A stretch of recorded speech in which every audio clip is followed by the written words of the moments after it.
Après avoir exposé les 6 grands principes de la spiritualité chrétienne, on va revenir sur la notion de péché. On en a déjà parlé, mais maintenant on va reprendre ça de manière plus systématique.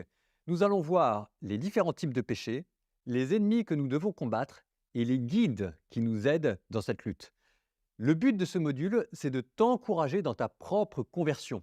La conversion, c'est quelque chose qu'on n'a jamais fini de reprendre. Lutter contre le mal pour se tourner vers Dieu. Et on va commencer avec le péché. Définition, le péché, c'est quoi? Définition du péché. Le péché, c'est faire intentionnellement quelque chose qui va à l'encontre de la volonté de Dieu. Ça veut dire que le péché est une transgression volontaire et consciente de la loi divine. Le péché nous éloigne de Dieu et nous expose à la colère de Dieu. Parce que Dieu nous aime, oui, mais il n'aime pas ce que nous faisons. Je reprends. 1. Le péché doit être volontaire. Exemple.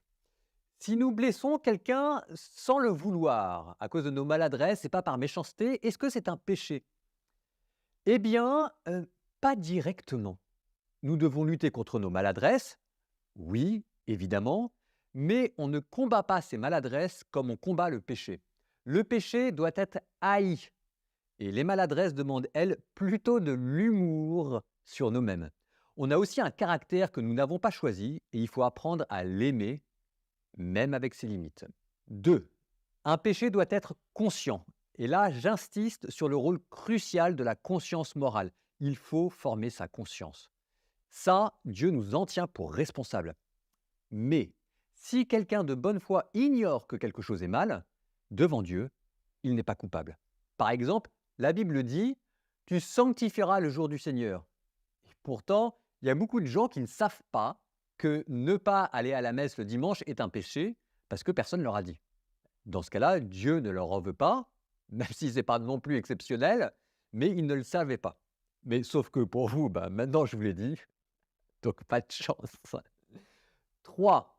Un péché doit être libre. Exemple, en cas d'addiction, est-ce qu'il y a encore péché? Et là, ça devient plus compliqué.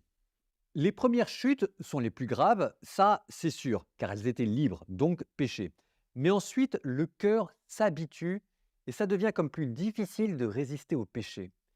Le péché qui n'est pas combattu se déploie en vice et finit par détruire le psychisme.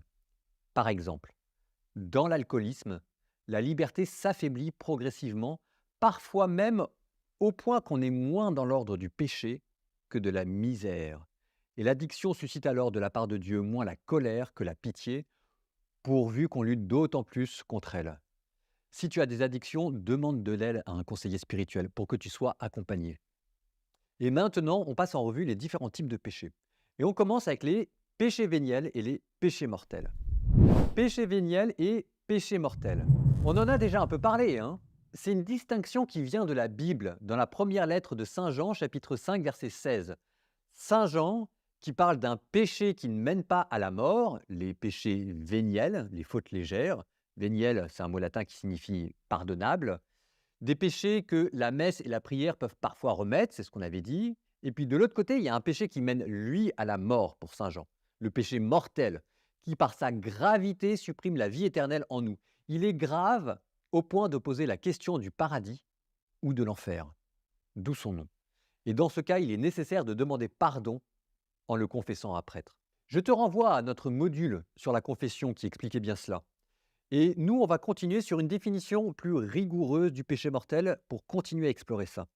Pour qu'il y ait péché mortel, il faut 3 conditions. 1. L'acte doit être grave en lui-même. Par exemple, tuer quelqu'un sans raison légitime. 2. Il doit avoir été voulu librement et sans contrainte. Et 3. La personne doit être consciente de la gravité de l'acte. Et maintenant, 3 autres remarques pour assurer ceux qui se posent parfois un peu trop de questions et qui sont angoissés. 1. Un péché mortel n'est pas quelque chose que l'on fait à la légère. Quand on a fait un péché mortel, a priori, on le sait. Ce n'est pas la peine de fouiller dans son histoire. 2. Seul Dieu scrute les cœurs et seul lui connaît le degré de conscience et de liberté de celui qui l'a commis. Nous ne sommes pas Dieu, évitons de juger à sa place. 3. Si tu as un doute, Va voir un prêtre pour te confesser. Mais ne passe pas non plus tes journées à te demander si Dieu t'aime ou si tu vas aller en enfer. Le christianisme, c'est quand même plus que ça. Dernière petite remarque, en sens inverse, dans un sens, dans l'autre, ne sous-estime pas non plus les péchés véniels.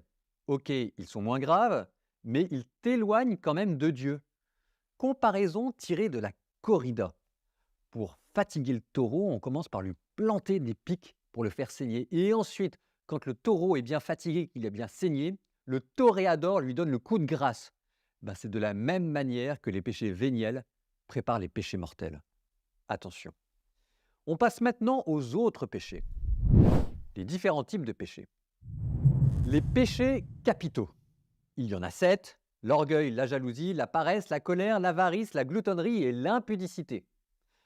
Un péché capital n'est pas forcément un péché grave. Par exemple, la gloutonnerie, se resservir 4 fois du gâteau, c'est un péché, mais un péché véniel.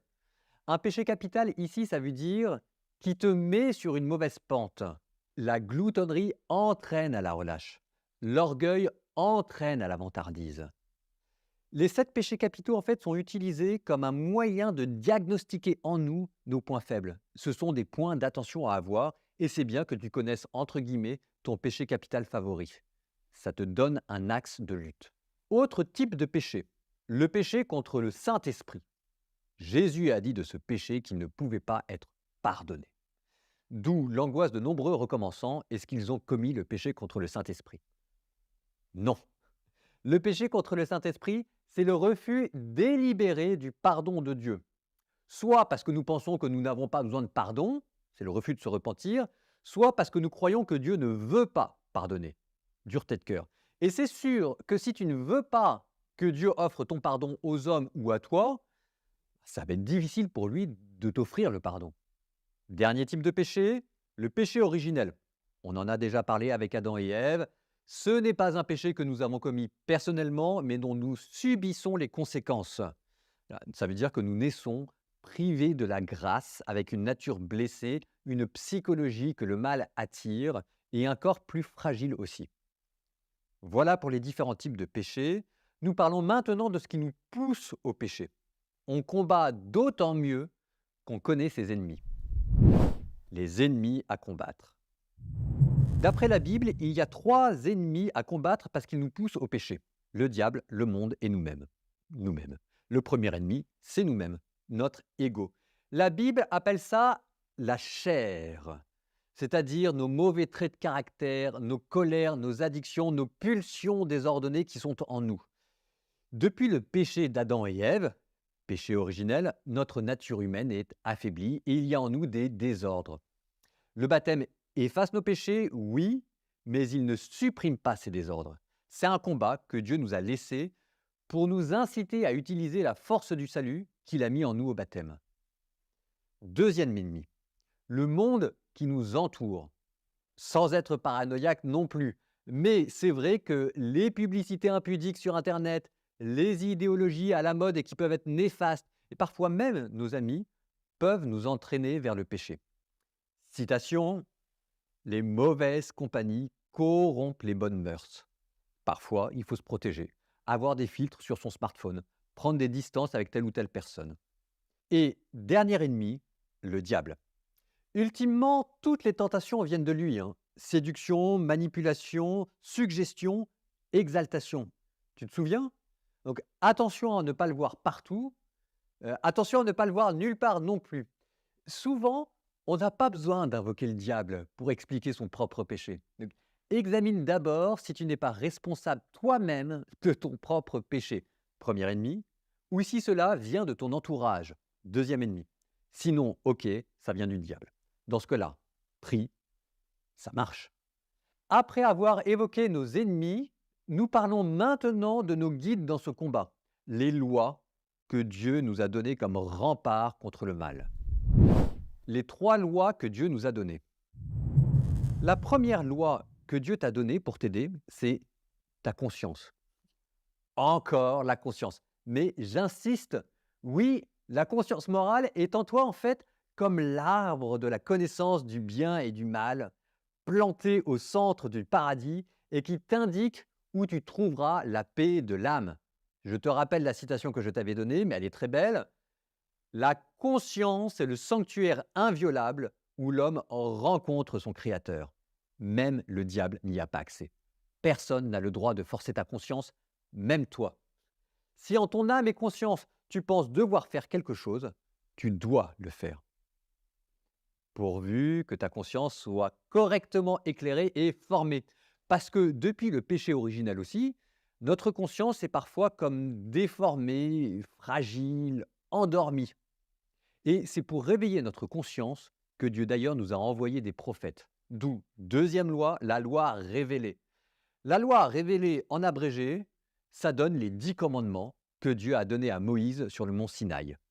Tu aimeras Dieu par-dessus tout, tu ne prononceras pas le nom de Dieu en vain, tu sanctifieras le jour du Seigneur, tu honoreras ton père et ta mère, tu ne tueras pas, tu ne commettras pas d'adultère, tu ne voleras pas, tu ne porteras pas de faux témoignages, tu ne te laisseras pas aller à des pensées ou des désirs impurs, tu ne convoiteras pas la propriété d'un autre homme. Le décalogue est très utilisé dans l'Église. Jésus nous a demandé de prendre cela vraiment au sérieux. Il nous a dit de l'appliquer non seulement à nos actions, mais même à nos intentions. Par exemple, regarder avec convoitise une femme, c'est déjà commettre dans son cœur l'adultère. Il faut utiliser le décalogue pour purifier son cœur. Et maintenant, dernière loi, la loi nouvelle, celle de Jésus. Parce que Jésus a accompli la loi révélée, qui était formulée de manière négative avec Moïse, tu ne dois pas, en la reformulant de manière positive. C'est-à-dire en fait en révélant l'idéal qu'il y avait derrière la loi révélée par les prophètes. Et ça donne, tu aimeras le Seigneur ton Dieu de toutes tes forces, de toute ton âme et de tout ton esprit, et tu aimeras le prochain comme toi-même. Ça, c'est l'idéal, le double commandement qui accomplit la loi de Moïse. Et il y a une deuxième manière dont Jésus, par la loi nouvelle, a accompli la loi révélée. Tu vois, la loi de Moïse permettait de dénoncer le mal, mais elle ne donnait pas la force de lui résister. Jésus, lui, nous a donné une force nouvelle, l'amour de Dieu, l'Esprit Saint, qui agit en nous comme un maître intérieur, ce qu'on appelle la grâce, la présence active de Dieu en nous. L'Esprit Saint qui éclaire notre conscience, qui nous donne la force d'accomplir la loi. Il faut apprendre à être attentif au mouvement de la grâce en nous.